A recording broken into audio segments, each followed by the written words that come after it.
So let's get started and welcome back. So let's see. So today let's try to wrap up our discussion on representing signed numbers, okay, and the complement, the discussion that we started out on the complements.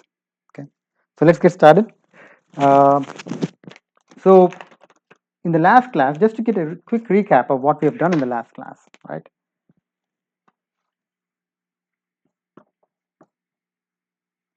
Now we discussed about an issue that we're going to face when we are trying to represent data within our devices. Again, data can come in different forms, and as we discussed in the last class, anything that you want to represent inside your device has to be in terms of zeros and ones, in terms of voltages, right?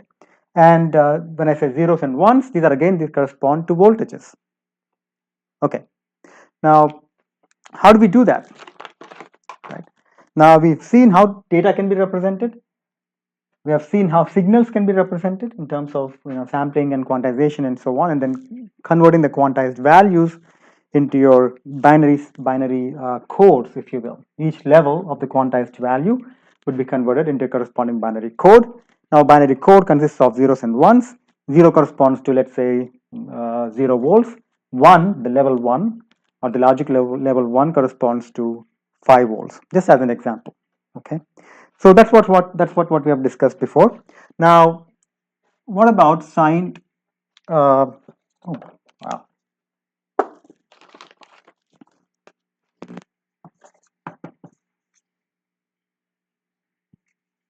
Signed data. When I say signed data, this data can be then come in the form of positive numbers, positive data, or negative data, right?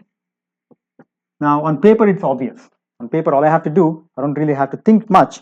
All I have to do is I place a negative sign, and that makes the number a negative number. Negative sign in front of the number, a negative sign in front of a positive number makes that number a negative number.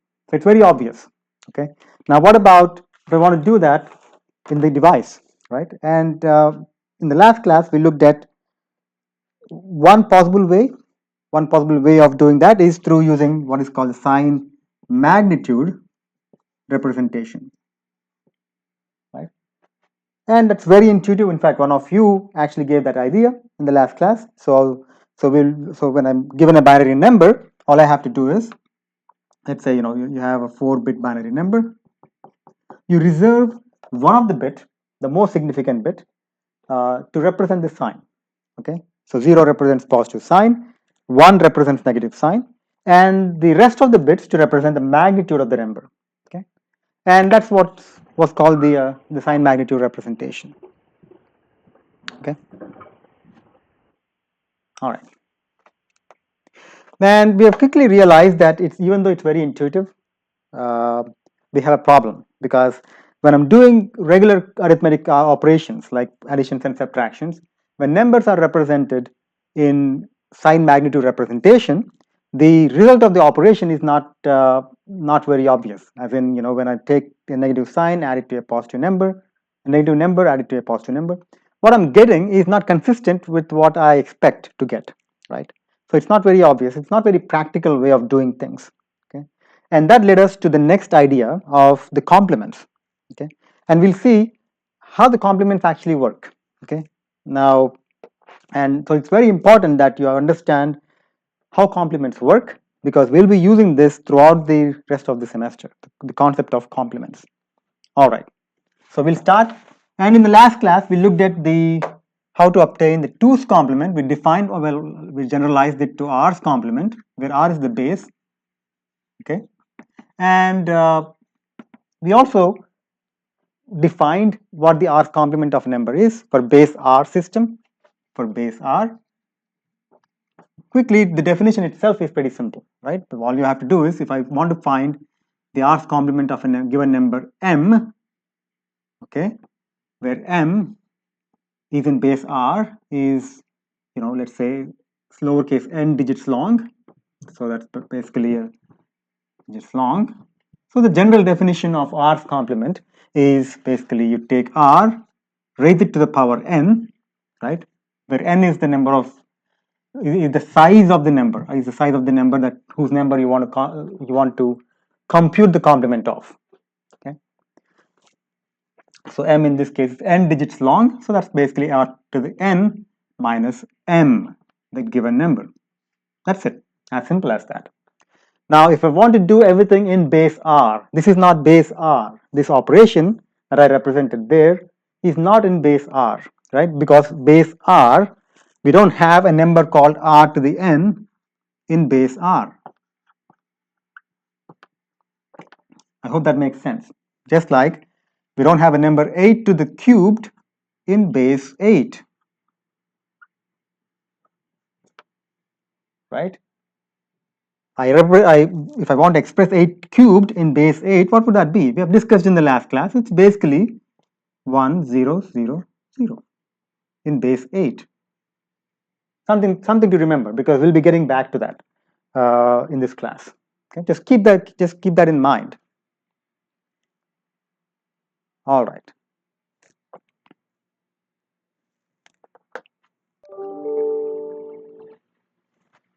What else? So if I want to compute the r to the n minus m, it's basically 1. If I want to express everything in base r, that will be 1 followed by n zeros, because r to the n in base r will be 1 followed by n zeros, minus whatever that number is, which is n bits long, a n minus 1. These are the coefficients. That's the actual number, a0. And that's the actual definition of the r's complement. Okay, and now I can use this concept of complements to represent signed information. Okay, so just to give you the background behind this. Okay, so let's say you're given a number m, some number m. Okay, and I want to negate that number on paper. So think about this negation, making it negative, negation operation as an operation. Okay, so on paper, that what I'm doing is I'm trying to really divide this into simple steps so you can actually follow through. On paper, what I'm trying to do here is I'm thinking of this as if I'm doing an operation. I'm applying an operator on m, which is basically this symbol, okay, to make it negative m. Okay, so you apply the operator, you get negative m. Now, if I apply this operator again, right, on this number now, I'm going to get back my m, right? A negative number gives me back the positive number. Okay, so in similar way, I can now negate a number, okay, to represent a negative number in my device by using the complement. Specifically, what I can do now is I would apply this 2's complement as an operation, as an operator, 2's complement, the same m, apply the 2's complement operator on that. Basically, in other words, you're finding the 2's complement of m, you get negative m. You get, basically on paper it looks like on paper you're trying to find a negative version of m. That basically gives you the negative version of m. Let me put it that way. Negative version of m. Of course, in binary. This is also in binary. It's not like you're applying a symbol there, but you're getting another binary number that is a negative version of this m. Okay. Now, if I do this again apply this 2's complement operator. Should be consistent with this behavior, right? Whatever we got here on paper, this operation should be consistent. In other words, if I take this number, whatever number in binary, apply the 2's complement on this again, what do I get? What should I expect to get?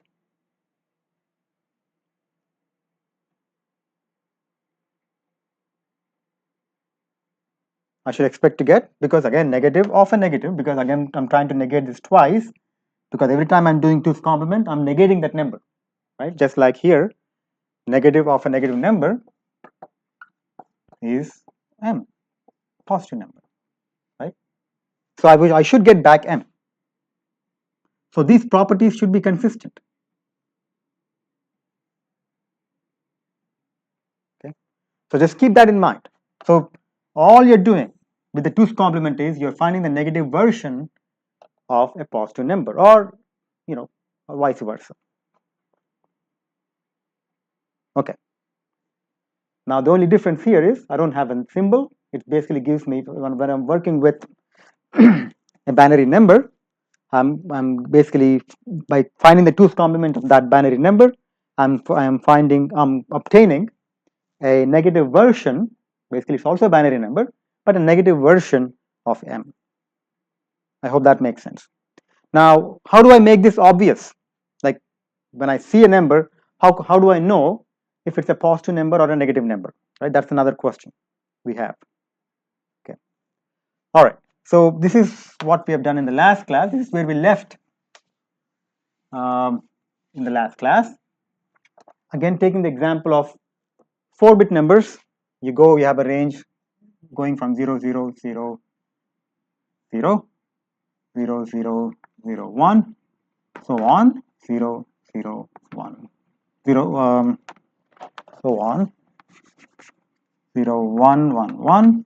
Okay, that's the range of number that contains 0 as my most significant bit, and then you have 1, 0, 0, 0, 1, 0, 0, 1, so on, 1, 1, 1, 1. So that's the range containing numbers with 1 as the most significant bit. Okay. All right. Now, it turns out that even with the 2's complement representation, okay. Now, as you can see, that in my range, I have about half of my numbers are contains the most significant bit as 0. About half of the numbers contain the most significant bit of 1. Okay.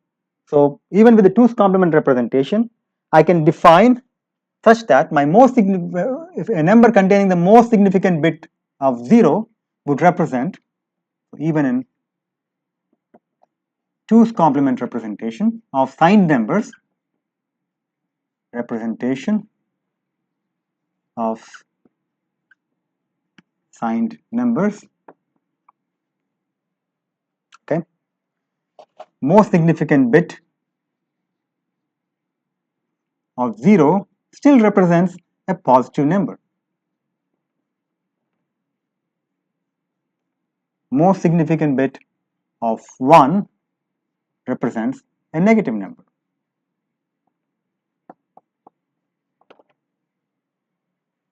Okay. Now let's take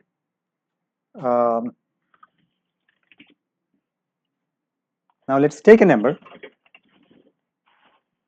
Any questions there?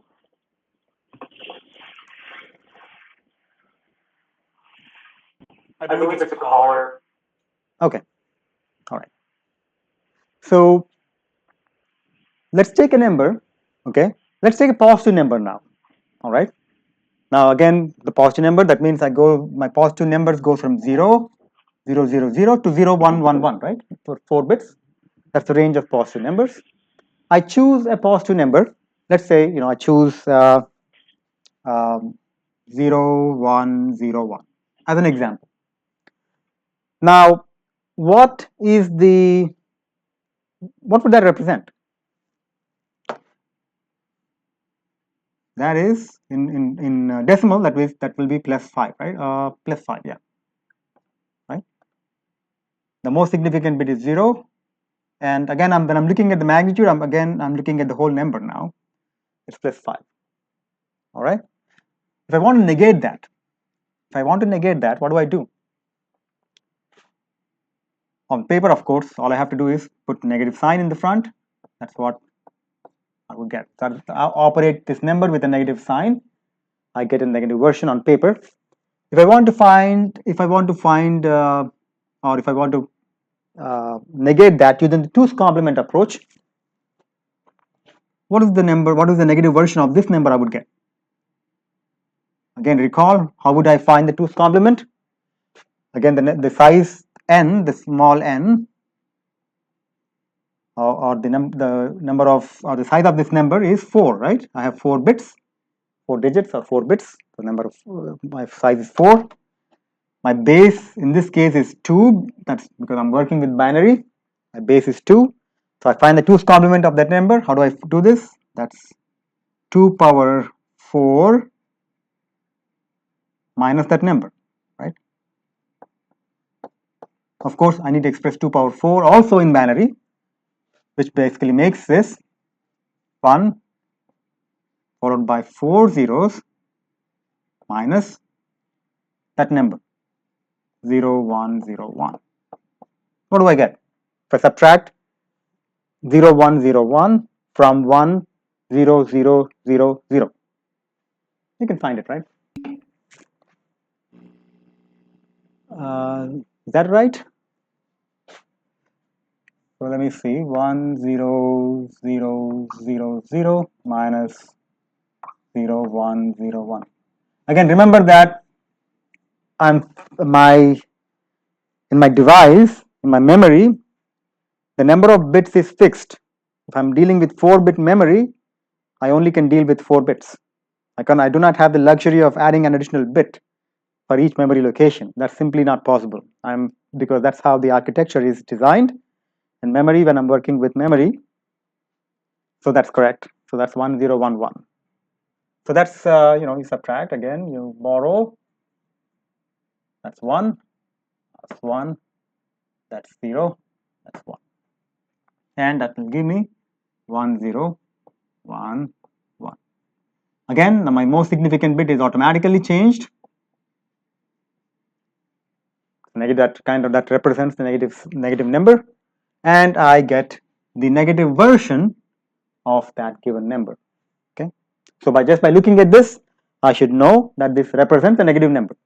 Now, how do I know what actually it represents? Like, what is the? I know it's a negative number, but if I'm just given this number, okay, and I want to find it, I want to write this. I want to write this in this form as. For my own reference, I want to write this in this form of minus of some positive number. How do I do this? What should I do?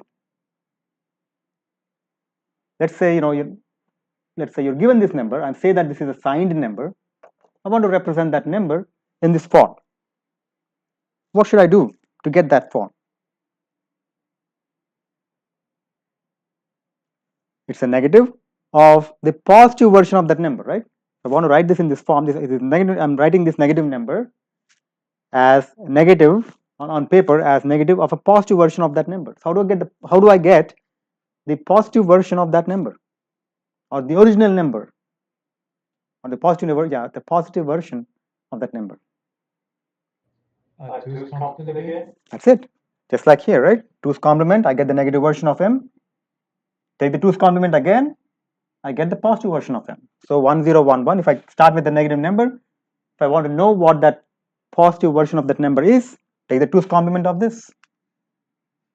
So what do I get? So 1, 0, 1, 1.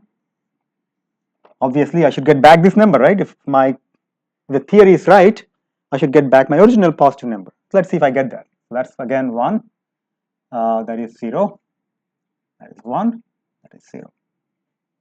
And indeed, I get back my original number, 0, 1, 0, 1. Okay. So this is very important, and I would like you to get this. Okay.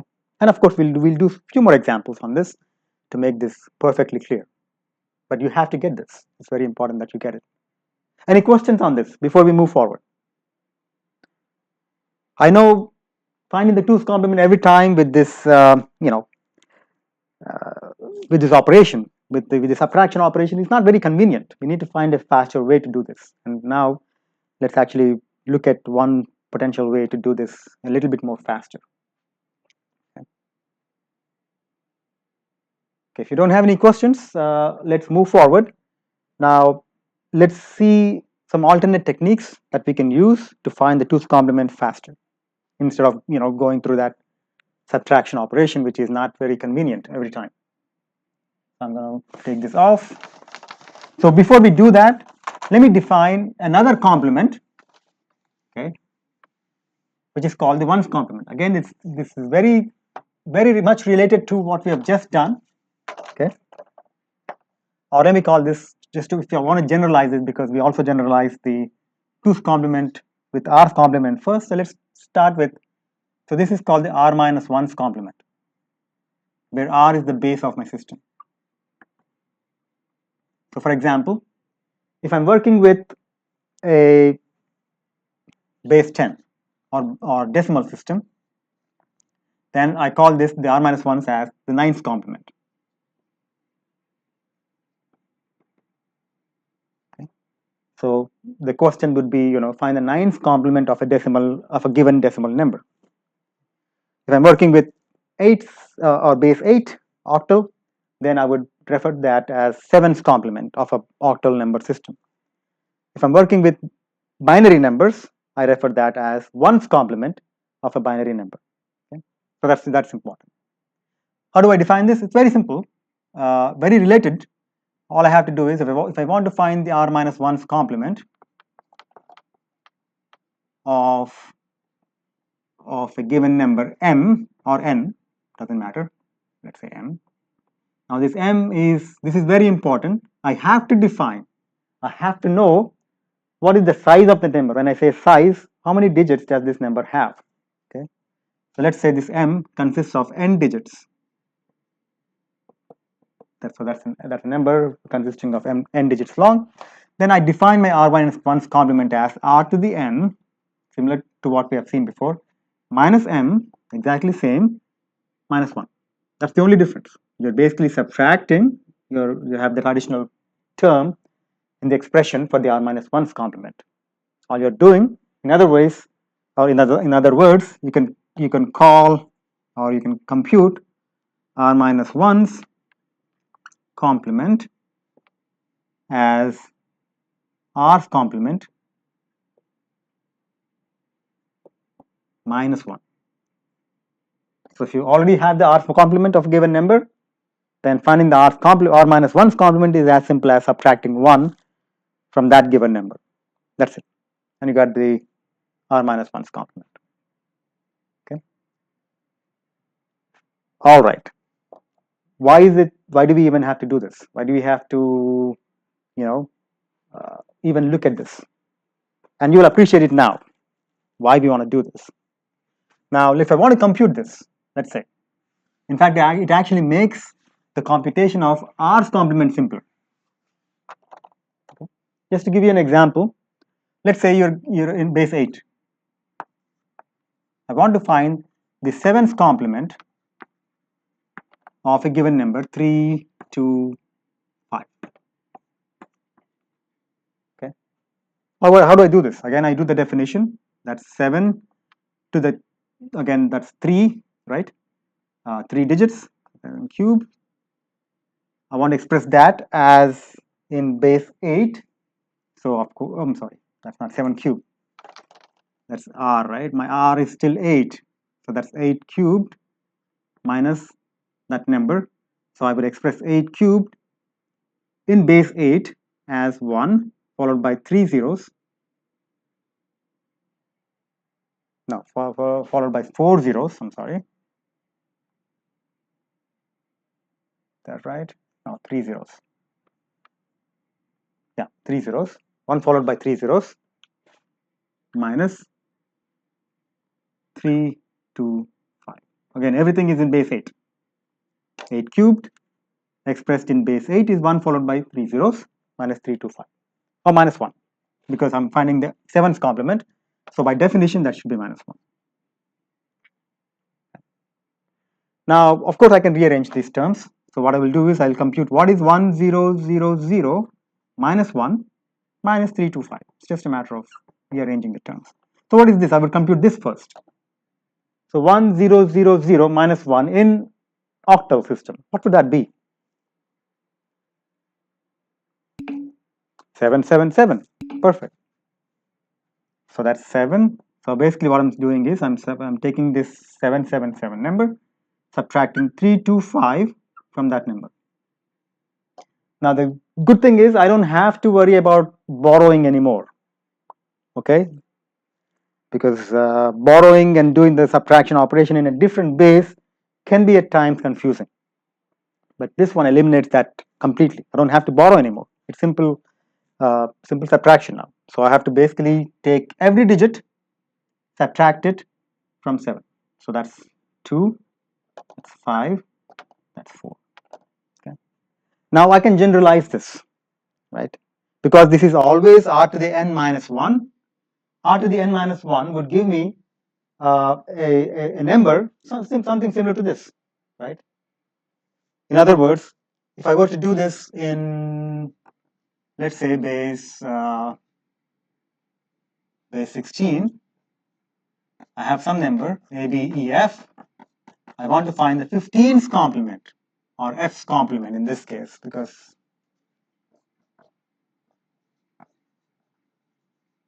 of this particular number. What do I have to do? I have to subtract each digit from F, because R16 to the n, or 16 to the 4 minus 1 will basically give me FF, right? Minus that number. Because F is the largest coefficient, largest possible digit that you can have in base 16, you don't have to borrow anymore. You just have to do the subtraction without any borrow. I hope that makes sense. So in other words, if I were to find the r minus 1's complement in any base system, where r can be any base, I don't even have to do this. All I have to do is take each digit of that number, okay, and subtract it from the maximum coefficient. Take each digit, subtract it from the maximum coefficient in that number system, I get the corresponding answer, or the ready-made answer. Now, if I were to find, if I were asked, what is the r's complement now? In this case, if I were to find, if I were to ask, what is the 8's complement of 3 to 5? How do I get this? I already have the r minus 1's complement, 7's complement. I simply add 1 to that. Because r minus 1's complement is r's complement minus 1. R's complement would be r minus 1's complement plus 1, right? So I just add 1 to that and I get the r's complement, or in this case, the I get the 8's complement. So r minus 1's complement makes it easier for me to compute the r's complement. So if I'm given any number, if I want to compute the r's complement, what I would do is I would compute the r minus 1's complement first by basically taking each digit of that number, subtracting it from the maximum coefficient in that number system, or maximum digit that you can have in that number system. And then once you have the answer, add 1 to that, you get the r's complement. Now, what about in binary? Oh, okay. 452 was the 7's complement in base 8 for this particular number, and then 453 is the 8's complement of 325. Okay. So when I did this operation, yeah, this gave me the 7's complement, that's the 8's complement. Okay. In binary, it's actually even more interesting, or even it makes our life even more easier now to finding the 2's complement. Let's say so now when I'm talking in binary, I'm trying to find the 1's complement, right? Let's say I'm given a number 0, 1, 1, 0. Okay? And I want to find the 1's complement of this. Again, all I have to do is I take each digit, subtract it from the maximum coefficient in the base 2. In this case, my base is 2, right? In my binary number system, the maximum coefficient in base 2 is 1, right? So if I were to find the 1's complement of this number, I would basically subtract each of my digit from 1. Okay, subtract each of my digit from 1, and I would get the ones complement. Okay, let me see.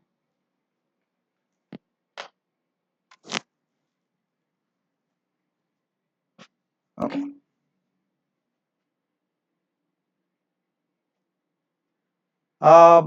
You can find, again, this time I'm not defining anything as signed or unsigned. Okay. The question was, is this for unsigned numbers only? And this time I'm not, so I'm trying to make it very general. You're given some binary number, and if you're asked to find the ones complement or twos complement, this is how I'm going to do it, without really worrying about what the number is. But we will talk about that, but we will translate that information when we actually talk about signed and unsigned information in a few minutes. All right, so subtract it. What do I get? So here, that's 1. Here, 1 minus 1 is 0. 1 minus 1 is 0. That's 1. Now, if you notice the given number and the answer you get, what do you see? I don't even have to do this operation to find the ones complement of a given number, right? Do you see that? Where I have 0, the answer has 1. Where I have 1, the answer has 0. 1, 0, 0, 1. In other words, if I'm given some number, a large number, let's say. Yes, ones and numbers are complemented, right? All you have to do is, I can, without doing any operation, without doing any subtraction operation, I can simply state the ones complement of this given number is, I just flip the bits. 0 becomes ones, 1 becomes zeros. In other words, I complement each of the bit, that's called the complement, and I get the corresponding answer. The ones complement will be 1, 0, 1, 0, 0, 1, 0, 0. As simple as that. Okay. Now, if I want to find the twos complement now, how do I do this?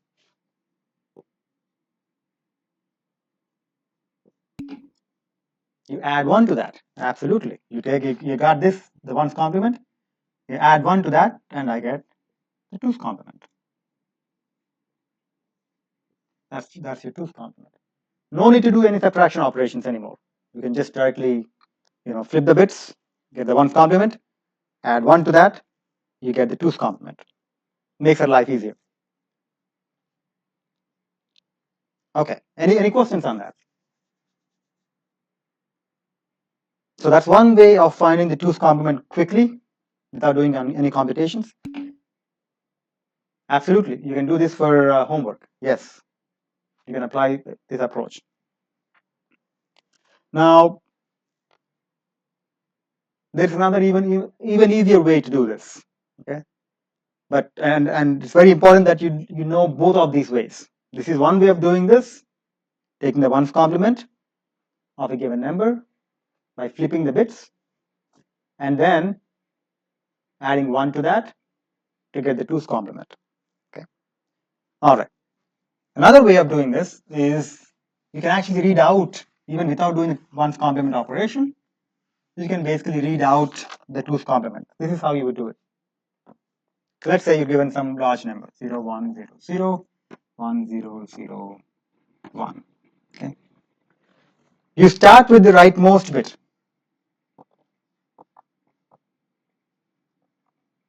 And then you move towards the left. You do not change anything until you hit the first one. Until you hit the first one. Don't change anything. Don't change the bits. When I say don't change anything, I mean the bits. Don't change the bits, or don't complement the bits, or I can probably say complement, until you hit the first one. The first one in the number. So in this case, this is my first one, right? So I don't change that. I will that one, the first one comes down as is, as 1. Okay. Then after the first one, you complement all the bits. In this case, 0 becomes 1, 0 becomes 1, 1 becomes 0, 0 becomes 1, 0 becomes 1, 1 becomes 0, 0 becomes 1. Okay. So this is the given number. This is the corresponding 2's complement of that given number. Okay. Let's take another example. Okay, let's say now 0, 1, 1, 0, 0, 1, 0, 0. Okay. And use the same rules. I can start with the rightmost bit, move towards the left. I do not change anything, or I do not complement any bits until I hit the first one in that sequence. Okay. So here I'm not changing anything because I don't see my first one yet. So that 0 becomes 0 comes down as 0. 0 comes down as 0. This is my first one. The first one comes down as 1. Okay. The subsequent bits are all complemented. So here 0 becomes 1, 0 becomes 1, 1 becomes 0, 1 becomes 0, 0 becomes 1. So if this is the given number, this corresponds to, okay, that this number corresponds to the 2's complement of that number. Again, basically this has to do with the fact that once you invert all the bits, adding 1 to that will basically give you that. Again, it's a much more quicker way of finding the 2's complement of a given number. I hope that makes sense. Are there any questions here?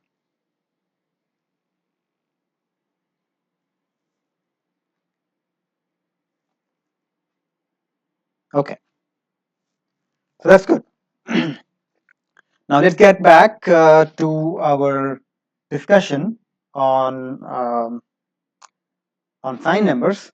Okay, and let's see if it actually helps us, if it's a practical way of doing things. Okay. Now before that, let me see if you can do this. Let's say I give you a number 20. Okay, I give you a number minus 29. And I would like you to represent this number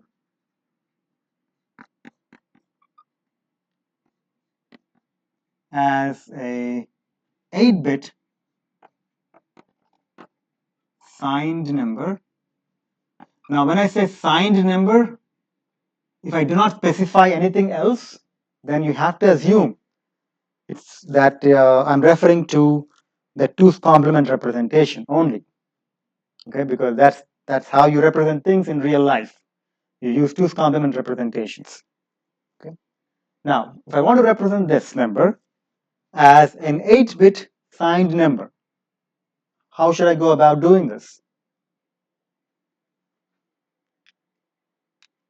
Any suggestions from the class?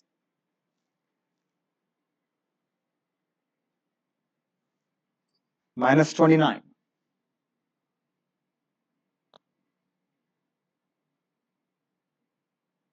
Okay. Can we do 2 and 9 by 4 binary numbers by each?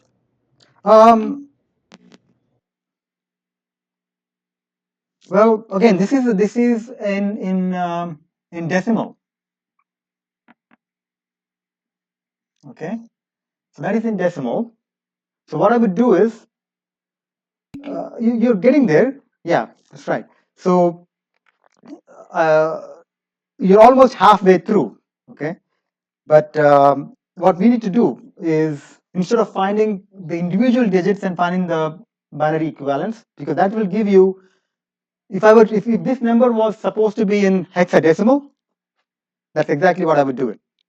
But because this number is decimal, I would convert 29, first 29, positive 29, into the corresponding binary representation. And what would that be? As an 8-bit binary representation as an 8-bit number. So 29 is what? Again, I use the faster way of doing things. I raise 2 to the largest exponent to get a number closest to 29. That will be 16, I believe. Yeah, 16. Okay. So 16, that will be 3. Okay, 13. So I need to account for 13. Okay, so that's 16. And 13 will be 1, 1, 0, 1. So that's 13 plus 16. All right.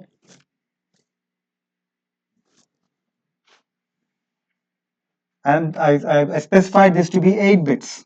So that means I need to add 3 more zeros in the front. So that's 29. Okay. So that's how you would represent 29 in 8 bits. 1, 2, 3, 4, 5, 6, 7, 8. 8 bits. Okay. Now, I want to negate that number, right? So negative 29 would be basically negative of 0, 0, 0, 1, 1, 1, 0, 1, right? And that's on paper. So if I want to convert that into in terms of the equivalent negative representation, I take the 2's complement of what? 2's complement of this number to get the corresponding negative equivalent, right? So that will be, again, that's my first one. I don't change that, and I just complement each of the bits. That's 1, 0, 0, 0, 1, 1, 1. Right? Is that correct? 0, that's 1, 1, 3 zeros, and 3 ones. Yeah.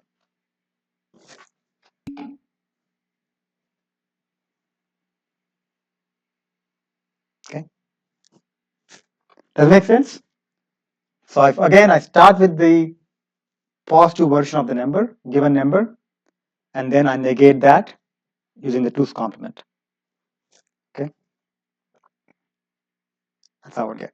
And you will see that every time I do this, my most significant bit position is automatically changed from 0 to 1. 0 positive to 1 negative. Right? Okay. Now, if I were to represent, okay, forget about negative now. If I'm given this number, 29, decimal number, and I want to represent this number as an 8-bit signed number, what should that be? If I were to represent that as an 8-bit signed number, what would that be? What should I do? What are the steps I should be doing? This time I'm working with positive number. Initially I worked with negative number, negative 29. Now I want to represent 29 as, okay, okay. Esteban, yes, you can take the 2's complement twice.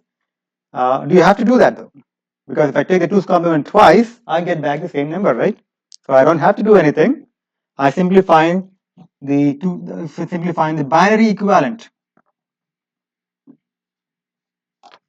of this number, which is this, and that's your representation. That's it. You stop there. You could have done it twice, but I would end up with the same number, right? It's like saying, 29 is the sign negative of negative 29, which is correct, but I don't have to do this. 29 is 29, right? I hope that makes sense. So the 2's complement operation is exactly similar to this negative operation. So every property that you do with this should be consistent with the 2's complement operation. So I hope that makes sense.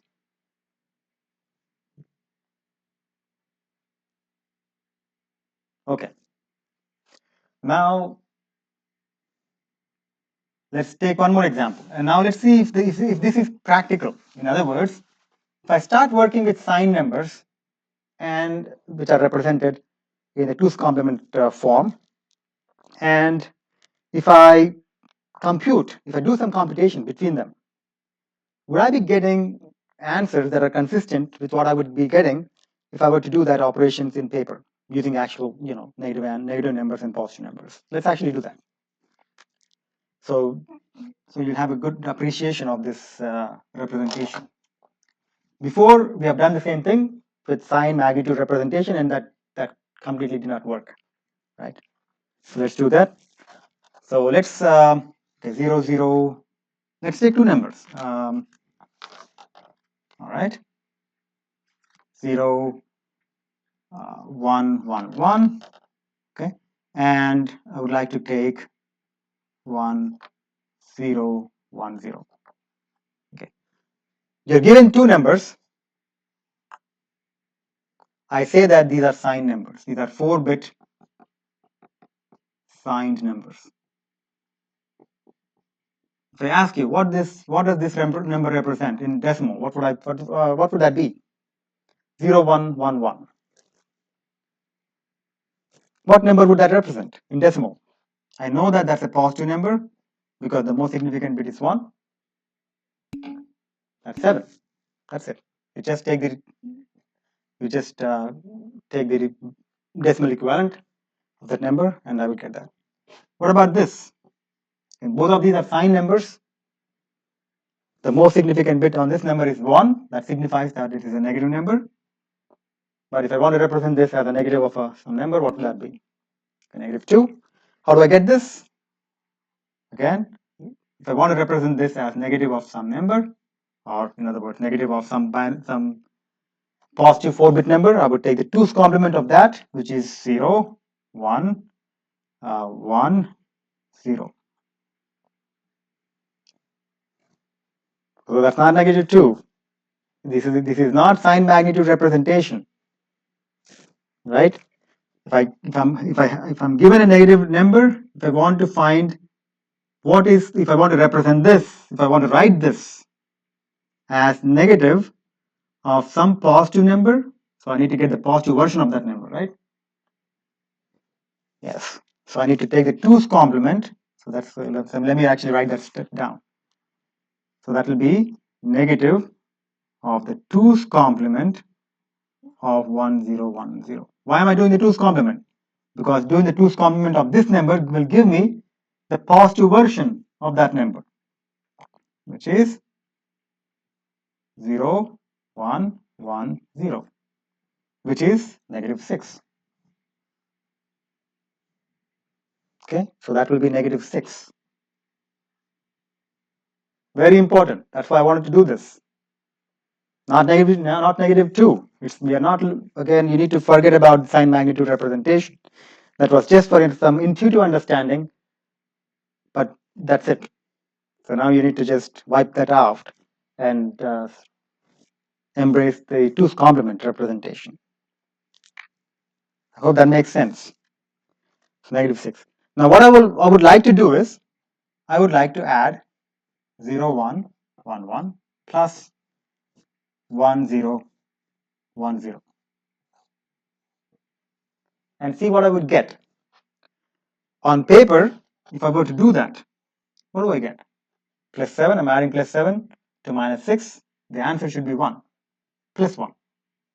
So my sign should be plus, should be a positive number, and the magnitude of whatever I get should be 1, right?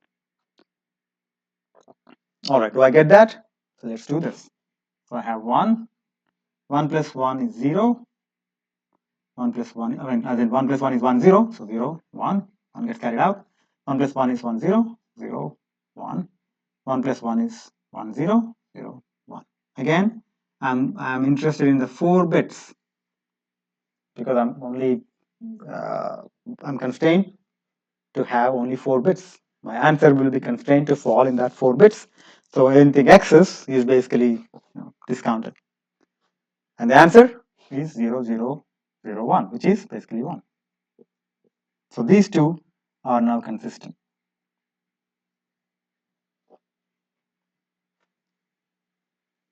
Okay.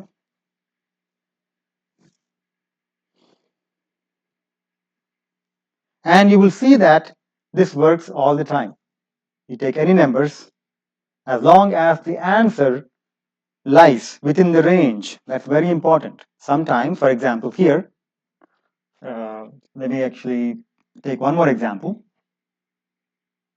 Let's take the same example.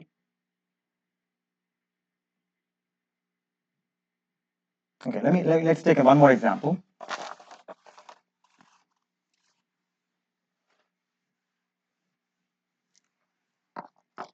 Let's say my other number is 0010. What would that correspond to? Again, these are two signed numbers. I'm working with signed information at this time, signed data, signed numbers. What will that be? 0010. I know the most significant bit is 0, so that's a positive number. Magnitude is 2, right? Now when I add them together, what do I get? I get 9. Okay. Let me see if I get the same answer. First of all, it should be positive 9 because these are two positive numbers being added. I should get a positive answer. There's no way I can get a negative answer, right? So let's see. 0, 1, 1, 1. I'm trying to add that to 0, 0, 1, 0. I got 1. 1 plus 1 is 1, 0. 1 plus 1 is 1, 0. 0, 1, 1.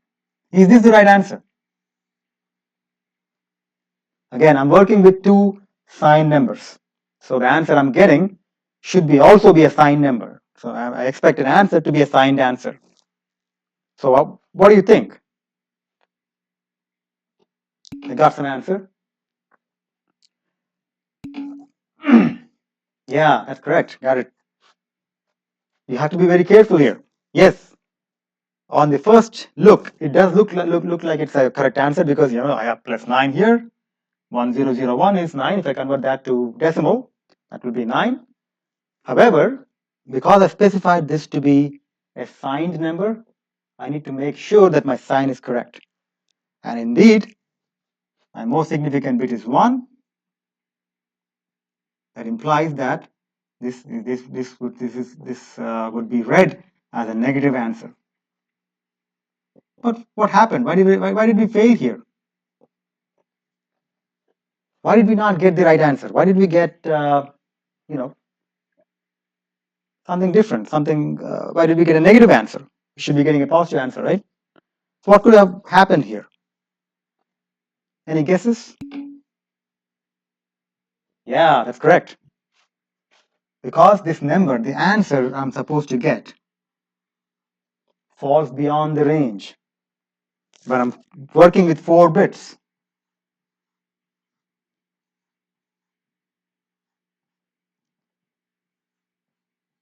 The maximum possible positive answer I can get or within my range is plus 7.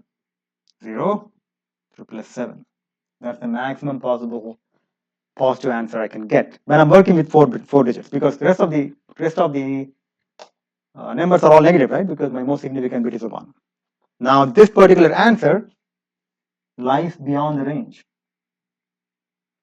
so I cannot represent the answer correctly within 4 bits. If I had one more bit, then yes, that would have been the right answer. That would represent the sign and the magnitude of this number, or that number would be plus 9, right? However, I do not have that luxury here because I specified it to be 4 bits. Then I can say that this answer is not right because I have an overflow condition. And we will talk about this in much more detail later on, but that's an overflow condition. I just don't have the number of bits to fit the right answer with the sign. All right. But as long as my answer lies within the range, within the allowed range, then this technique should always work. Okay. All right. Now let's actually see with 4 bits, what is the range of negative numbers and positive numbers I can represent with the 2's complement representation. All right. So start with 0, 0, 0. 0. That corresponds to 0 or plus 0 if you want. It doesn't really matter here. Okay, 0 is 0. 0, 0, 0, 1 plus 1. 0, 0, 1, 0 is 2, and so on. 0, 1, 1, 1 would be 7. Okay. So that's the range of positive numbers I can represent with 4 bits. What about 1, 0, 0, 0? What would that represent?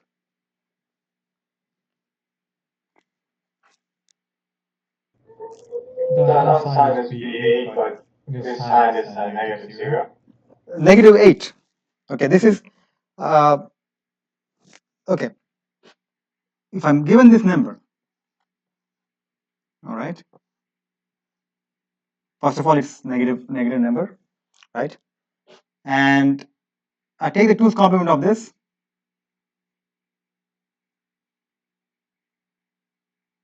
It's the same number, and that's negative 8. So that represents negative 8. Okay.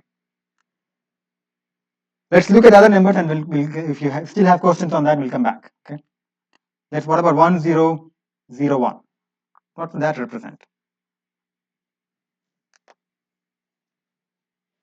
1, 0, 0, 1.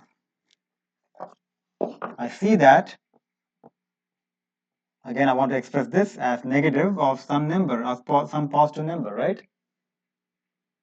So to get that positive number, I would take the 2's complement of this number, which is 1, 1, 1, 0.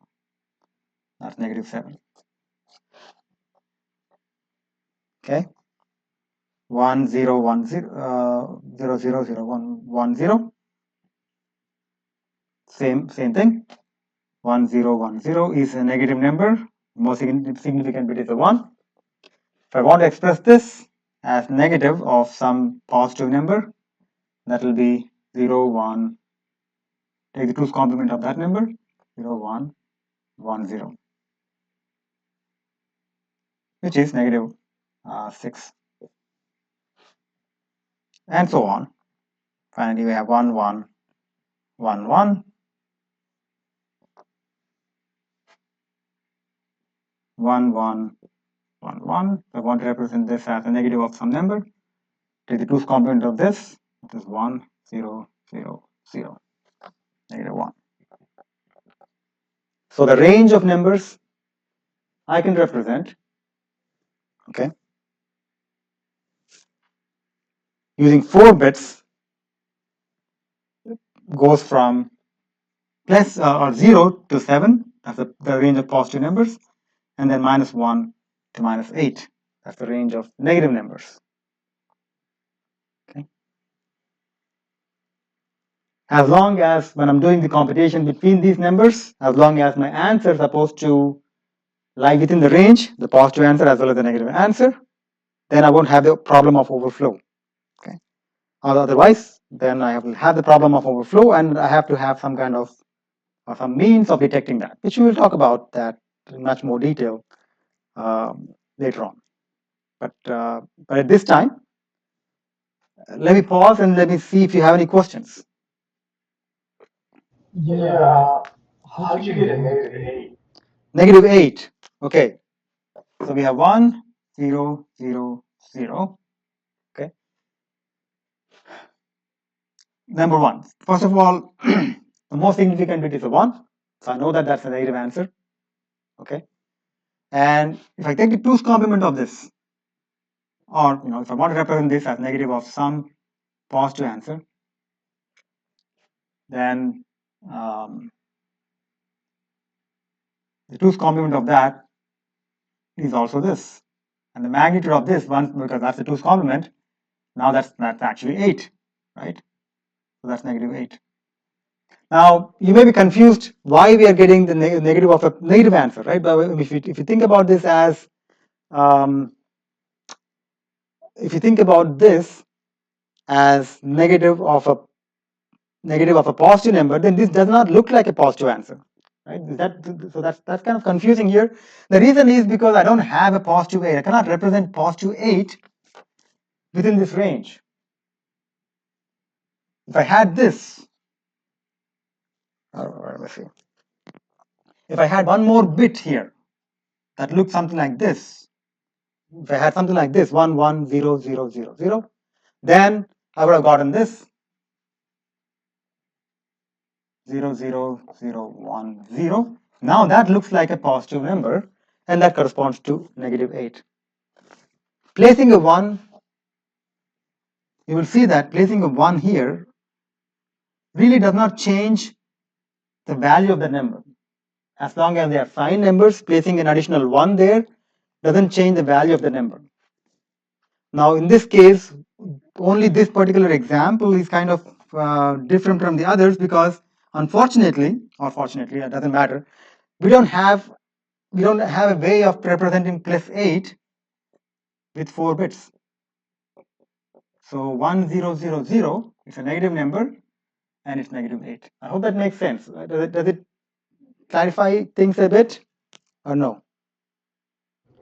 A little bit. Okay. Now, now that we are talking about this fact that when I place one additional 1 here does not change the value. This is actually an important thing, okay? Because that's very important when you're trying to extend numbers, okay? Now, oftentimes what happens is,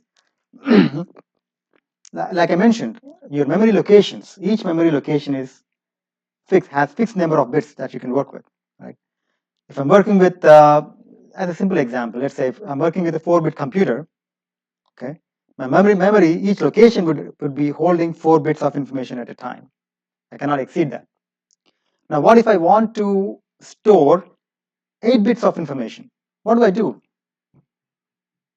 One way of doing this is, okay, because I'm constrained by the size of the memory, which is 4 bits. So that's again, I would imagine my memory as these sets of locations. Each location can hold 4 bits. So I can store my data as 4-bit data in each location. If I want to store 8-bit data, what do I do? What I will do is I will take 2 memory locations to store a single 8-bit data. Okay? That's the only choice I have, right? Now, sometimes what happens is, let's say that I'm storing 8 bits of information in these locations from here to, let's say, here.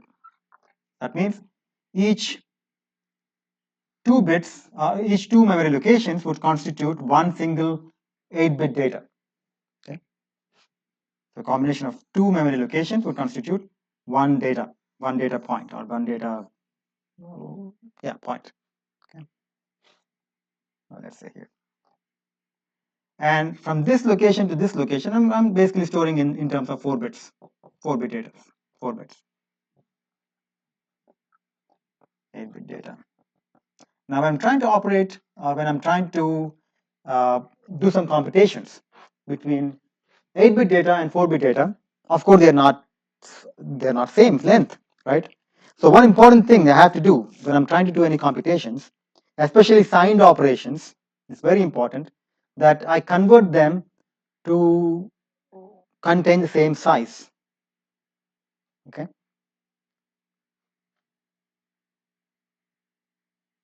All right. In other words, let's say one of my data here in 8-bit is 0 1 0 0 1 0 0 0. All right. And one of the data here in 4 bits is, let's say, 0 1 1 0. All right. Now I say that this is signed data. That means, that could be positive or negative numbers. I specify that these are signed data. Now, when I'm doing the operation between them, like addition operation or subtraction operation, I need to ensure that both of this data are of the same size. So what should I do here? For this particular, I need to extend that data to 8 bits, right? How do I do this? I need to, when I'm doing the extension, Yes. When I'm doing the extension, I have to ensure that the resulting extended number has the same sign and the same magnitude or the same value. The value should not change, the sign should not change. That's very important. In this case, I know that this is the most significant bit for the 4-bit data. That's positive. Okay, so that's the positive number. All I have to do is just extend it with zeros. By adding zeros, I'm not changing the value of the number, and that works perfectly. Now, what happens when something like this happens? Let's say, instead of that, I have a number 1110, and I want to extend that to 8 bits without changing the value of the number, without changing the sign of the number. How do I do this? Add zeros. Okay, let me add zeros and see what happens.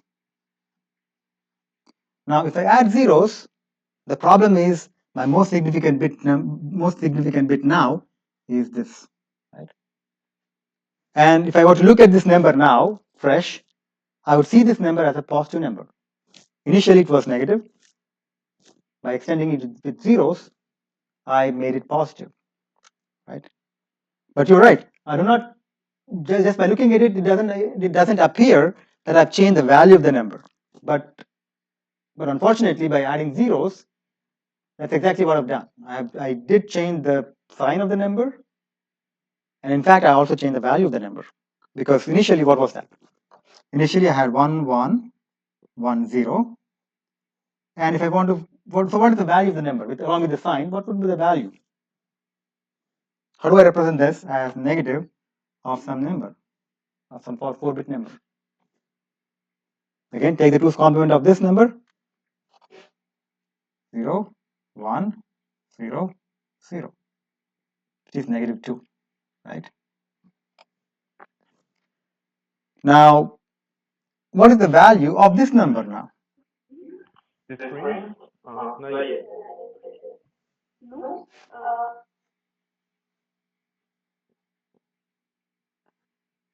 What would be the value of this number now? The 4-bit number gave me a value of my negative 2. What would be this? Now, first of all, I would consider this as a positive number. The value of the number would be basically whatever that is, right? That will be, what is that? 111. So that's 8 plus 4 plus 2, right? 8 plus 4 is 12 plus 2, 14.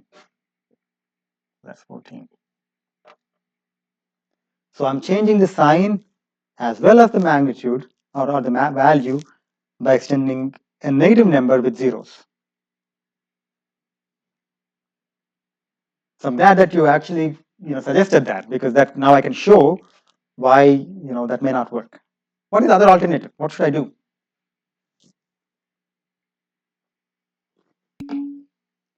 Add once, okay.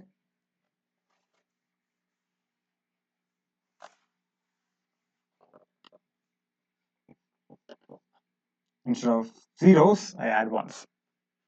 Now, the first thing is this was a negative number to start with, and after extension, this is my new most significant bit. It's still 1, so that's good. That's good news that I have not changed the sign of the number. What about the value? Again, if I want to represent 1111, 1110, okay, as some negative of some 8-bit number, what do I do? Again, I take the 2's complement of that number. Okay, let me actually. I want to represent this as negative because I know that's negative number of some positive value. I take the 2's complement of that number, right? That will be 0, 1, and then all of these ones will be zeros. So all the ones that I have used for extension basically become zeros, really not adding any new value to the original number, and it remains negative 2. So you have to be very careful when you're dealing with signed numbers, especially when I'm trying to make two numbers equal size, when I'm extending it, I have to ensure that the sign as well as the value is preserved after extension. So that's very important. I hope that makes sense.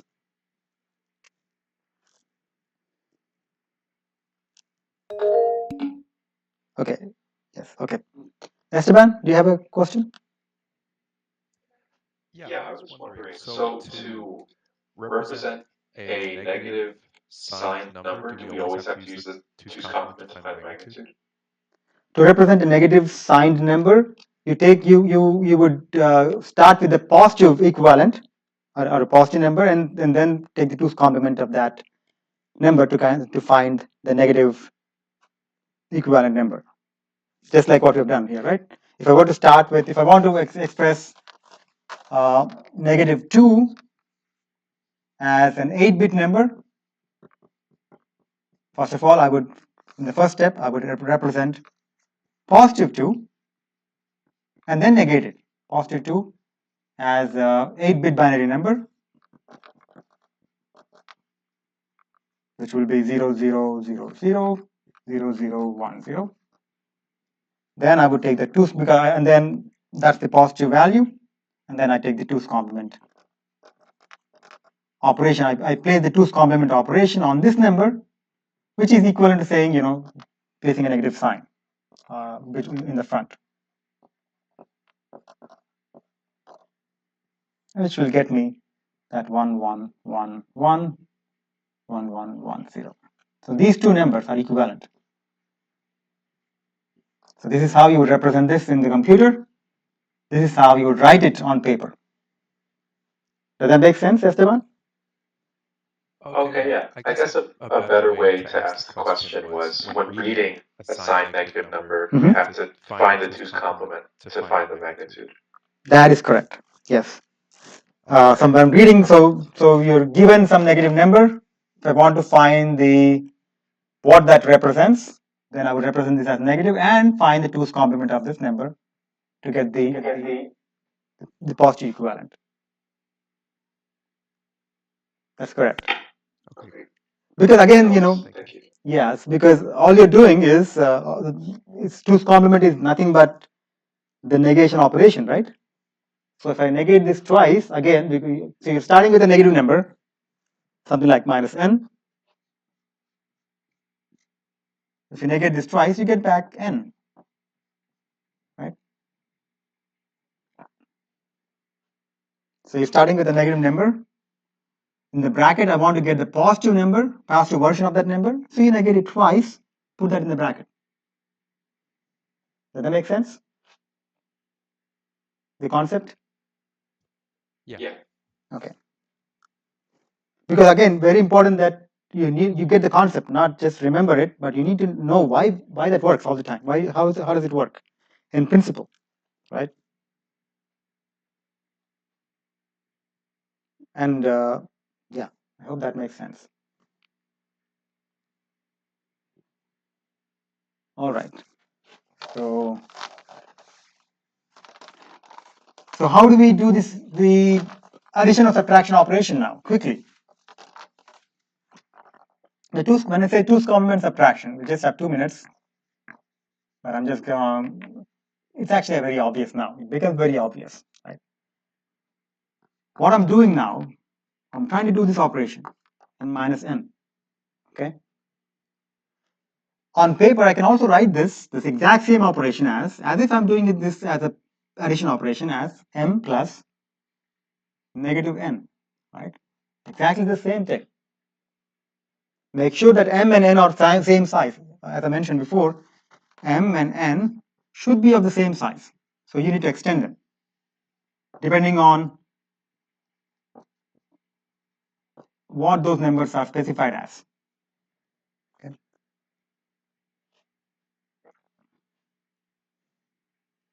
So on paper, I can write this. So when I say the 2's complement subtraction, all I'm doing is I'm doing n minus n operation as m plus. Now negative n. How do I write this negative n? One way of writing this, or alternate way of writing this is basically 2's complement of n, right? Because negative n on paper is the same as 2's complement of positive n. These two operations are identical. You do this in paper to negate n. You do this in the device to negate n. The 2's complement of n to negate n. These two operations are identical. Right? That's it. So that's your 2's complement subtraction, where you take m and you add to that the negative n, which is nothing but the 2's complement of n. Does that make sense? And whatever answer you get is actually a minus n operation. So you're doing the subtraction operation as an addition operation. That's all it is. Does that make sense? Okay, very good. All right, any questions here? We are out of time. So let me take any questions. If not, yes, the recording will be uploaded. I'll be making sure that both of the recordings will be uploaded today. Okay. All right, if you don't have any other questions, then I will see you on Thursday. We'll spend a few more minutes on this just to get a good recap of this. And yes, the homework is due tonight, and then we'll actually be start talking about logic in the next class. Okay. All right. Thank you, guys. I'll see you on Thursday. Thank you. Thank you. Thank you. Bye bye.